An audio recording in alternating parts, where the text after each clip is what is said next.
Somebody was tossing some some uh, some some salvo on the sitting president's wife, who said that we are doing abroad what we will not do at home. That statement. I want to drive the point home. I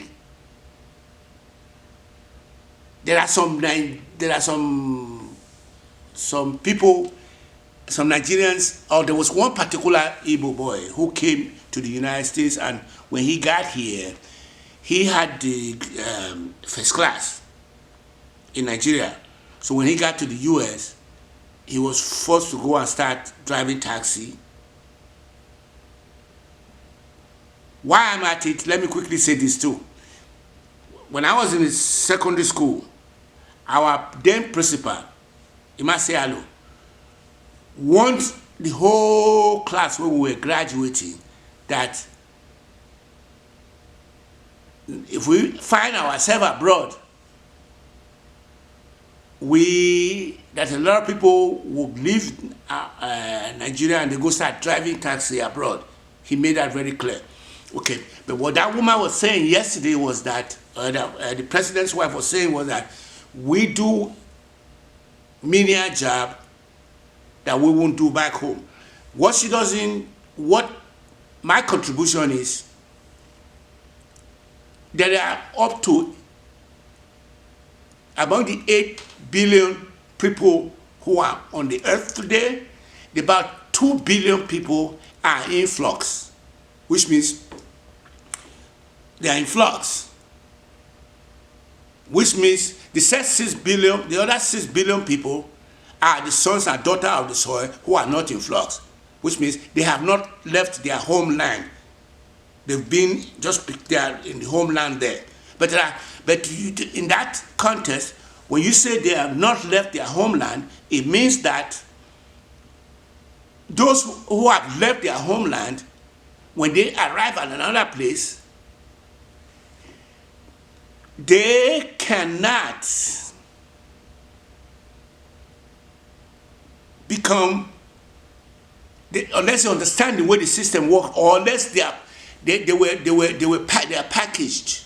Like, for example, a lot of the people most people who will leave America and go to a place like Africa.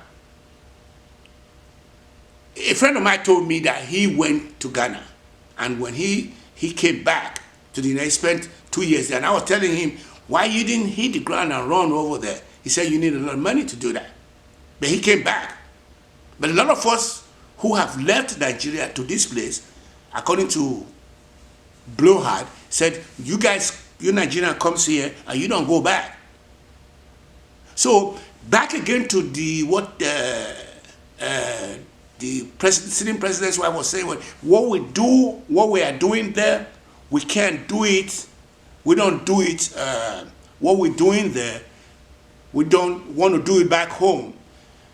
I have a little problem with that because, like I said, that Igbo boy who had the first class in Nigeria came here. Do you remember that Obafemi Awolowo, when he was going abroad to go and study law, he went to Odutola, the one that produced a tire, and asked for money, sponsorship, and Odutola disappointed him. But he had a way of being able to get himself to London to go and do his law degree and came back. I know Odutola would not have had a second thought if it was his son that needed to go to London to go and study at that time, and he would have sent them there, and they would bring them back, and they'll come and sit down on top of other people who did not leave home. So what that woman was saying was, in one angle, she was saying that a lot of us doing the job that we are doing in America or in Ghana or in those places, we can't do it back. That has stopped, especially when you look at what you call in some countries that are bringing people into the country, which I think Nigeria should start thinking about now. How do you bring foreigners into the country there to build the system? Because if you as for example, I have relatives now who are in Canada that needs the support of their family back home so that they don't go do menial job. So for example, they go there and they are there and they are using the what you call the skill set expatriate, which we never had go back to a million years ago. We didn't Nigerians didn't have people coming from Nigeria into the United States as expatriate. But at the stage in which we are now, the world with the advent of the social media, we are now having some Nigerian that will be recruited in Nigeria to come and be what you call a designer for Facebook or for Google, and they will be. I have what you call a clip that I can bring up for. There's a girl that was in Lagos who was recruited from Nigeria as a designer. As a designer, she went and they brought her into the US. So back to what the sitting president was saying was that people don't come to do what they are doing back there. Human being being what they are don't want to do dirty work. That's what somebody like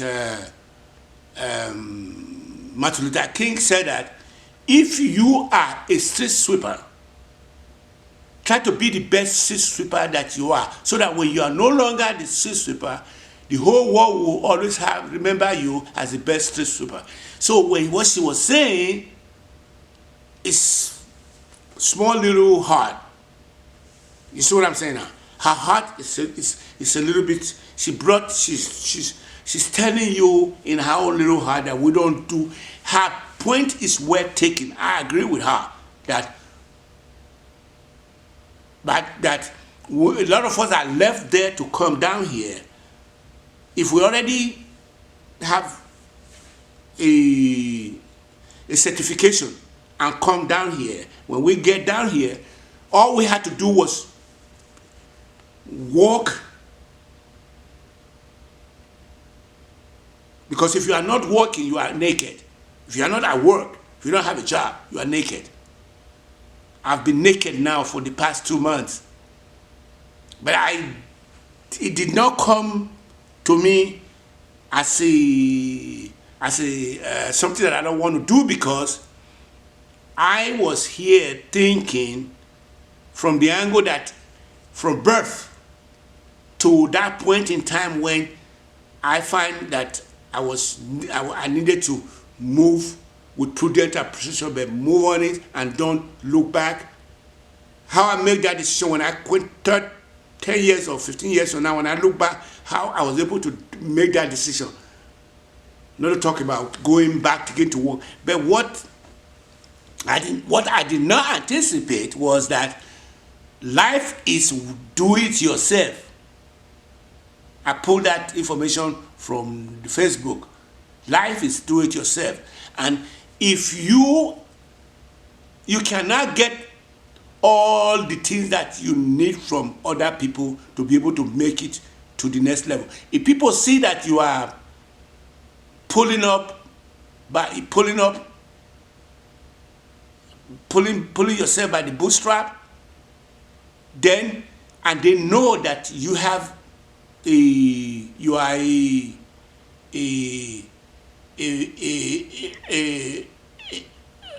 person that they can put a bounty on, then they're not going to let your ship to sink. One thing I haven't done so far is to go and ask for help, ask for people to give me help.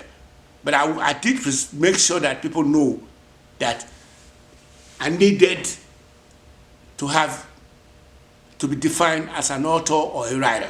And I was able to do that. As a writer, as an author, it's the same thing. I'm authoring software and I'm authoring hardware like quantum computer. And I told a friend of mine yesterday that the only thing Edo has going for it is to turn that place into the next Silicon Valley. And we can do that because we have the know-how. We have undergraduates, we have a lot of people who can do that. The boy that did, what do you call him, what's his name, he did, the guy was in Ghana, and he had intention of, he went to Nigeria. When he got there, he wanted to bring Nigerian students up so that they can start learning computer and everything. But he found out that most of the students were not ready to listen to him. All they wanted was make some money. Then he said, okay, he changed his what he called, he changed his model and then used it as the way the offshore does things. So at this point in time, somebody like Zigerman's wife has put some money into him, put a bounty on his head.